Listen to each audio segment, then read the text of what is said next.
Eh bien bonjour à tous, je vous retrouve cette fois-ci en Mauritanie pour aller sur la route des manuscrits de Chinguetti. Je me trouve actuellement à l'oasis de Tergit, accompagné de Ali, mon guide et chauffeur pour cette expédition, nous allons dire.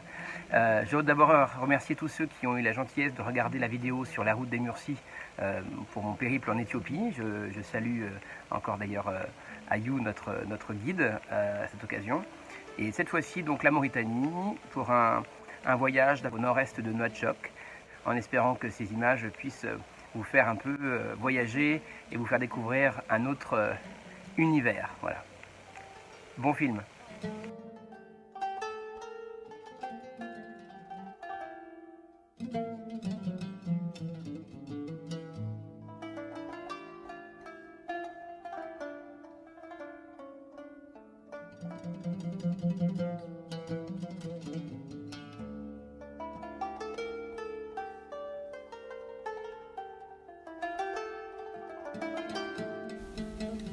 Le vieux sage me visite dans mon sommeil. Voyager, c'est connaître, se connaître un peu plus. Il poursuit d'une autre voix, comme si l'inconnu s'exprimait en lui. Celui qui ne répond pas à l'appel encourt le risque de la punition de l'autre monde, en même temps qu'il est réduit par son immobilité à l'état d'esclave. En levant ses deux mains vers moi, l'homme, assis, me lance alors cette sentence. L'homme n'existe que par le voyage qu'il accomplit. C'est à ce moment, voyant le visage du vieux sage très rapproché du mien, ses deux mains presque posées sur moi, que la peur de l'immobilité me réveilla en sursaut. Le silence qui règne dans l'ergue suspend toute notion de mouvement. Je savoure ce moment, sans ressentir le besoin de dormir de nouveau. À l'aurore, les premiers se lèvent, puis les autres, puis les prières. لا إله إلا الله لا إله إلا الله لا إله إلا الله لا إله إلا الله لا إله إلا الله لا إله إلا الله.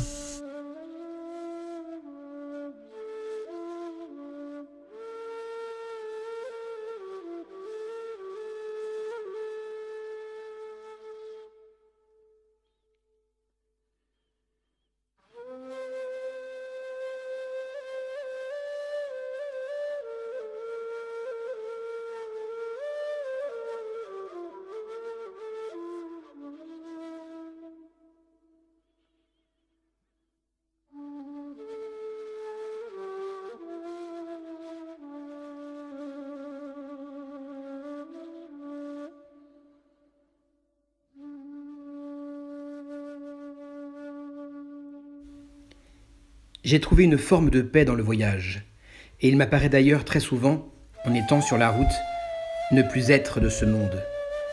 Je traverse des frontières terrestres, en même temps que celles d'un monde qui se superposent dans mon esprit, dans mon imaginaire, dans mon désir, dans mon idéal, dans mes espérances, vers des rivages lointains, d'innombrables portes d'évasion qui font que je suis plus souvent de l'autre côté que de celui-ci.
L'obscurité de la nuit est sur le point de succéder au jour. C'est le moment intermédiaire entre les mondes célestes et terrestres. La nuit tombe, les maîtres des ténèbres surveillent d'un œil vigilant la terre. Les frontières entre les mondes visibles et invisibles sont à ce moment-là très étroites. C'est d'ailleurs à ces instants que l'on diffuse l'encens pour chasser et empêcher les génies maléfiques de s'infiltrer dans la vie des hommes. Le tableau qui couvre le ciel est d'une beauté indescriptible. Mais il est aussi redoutable par la présence de cet esprit invisible qui en éclaire les couleurs.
Ce petit livre de prière, un livre de talisman donc, et là vous remarquez autre chose, l'art musulman qui s'est développé autour des arabesques. Les musulmans sunnites ne sont pas tolérés à faire des représentations humaines ou animales, ils pensent que c'est idolâtrie. Un livre de prière qui remonte au XVIIIe siècle, pas seulement un livre, c'était un porte-monnaie des vieillards, ça permet de glisser un peu d'argent pour ne pas que les enfants... Bon. Et là, nous avons un livre scientifique, c'est astronomie, astrologie, les constellations, le cancer, la balance. Musulmans, arabes que nous sommes, on connaît déjà que la Terre est ronde et qu'elle tourne. Beaucoup avant Copernic, beaucoup avant Galilée. Les musulmans savaient beaucoup de choses avant. C'est grammatique, c'est depuis le Xe siècle ère musulman, depuis 440 années que ce livre existe déjà. C'est pas fini, heureusement pour vous. Vous allez voir encore un autre, cette fois du XIIIe siècle, avec une très jolie enluminure. Cette enluminure est faite avec des paillettes de l'or. Ça remonte au XIIIe siècle, une enluminure persante. Non, pas persante, c'est sunnite, c'est pas persante, c'est allié. Et là, vous allez voir quelques pages parmi les plus jolies, les plus enluminées chez moi. Pourquoi beaucoup de couleurs? Parce qu'il y avait beaucoup de poètes. Quand on changeait de poète, on changeait de couleur. Une joute poétique, un dialogue. Je ne sais pas, est-ce qu'ils n'avaient même pas l'intention de chatter depuis très longtemps? Un vieux chat, une vieille iPad sont déjà chez moi. Merci. ولقد ذكرتك والرماح نوائل مني وبيض الهند تقطر من دمي فوددت تقبيل السيوف لأنها لمعت كبارق دارك المتبسم.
Le désert est l'un des derniers lieux au monde où une vie harmonieuse, c'est-à-dire reposant sur l'équilibre entre la nature et l'homme, est encore possible, en attendant que le pétrole jaillisse du sol et vienne déranger cette quiétude qu'offre le Sahara à ses habitants et aux voyageurs qui le traversent et qui l'accueillent avec bienveillance. Il y a déjà des indices qui annoncent des troubles, mais le Sahara, impassible, invincible, majestueux et indépassable, restera éternel. Il renaîtra, après tout vent, après n'importe quelle aventure hasardeuse, impie ou insolente, des hommes à la mémoire courte. Certains, parmi ceux-là, ont fait le choix de tomber dans l'obscurantisme, dans l'ignorance, alors même qu'ils se trouvent sur la terre des Lumières. Le Sahara ne faillit pas. Il ne ruse pas non plus.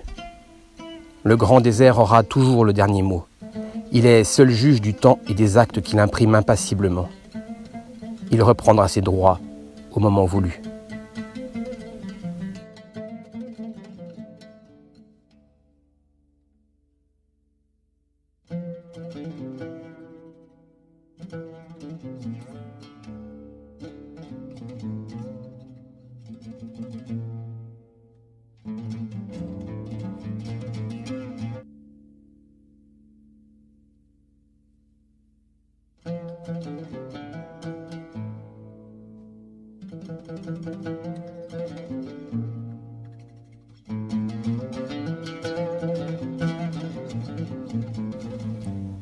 Je me souvenais qu'Ibrahim El-Koni avait dit « Rester plus de 40 jours au même endroit, c'est tomber en esclavage. » Pour l'écrivain de la liberté, le désert est un enfer de bonne volonté, parce qu'il est justement celui de la liberté.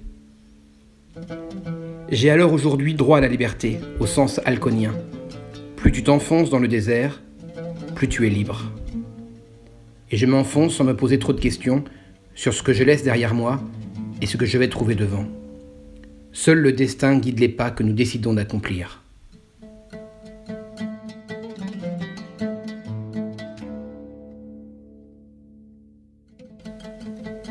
Comme le dit El-Koni, la beauté est la seule énigme capable de ramener l'éternel rêveur à la raison.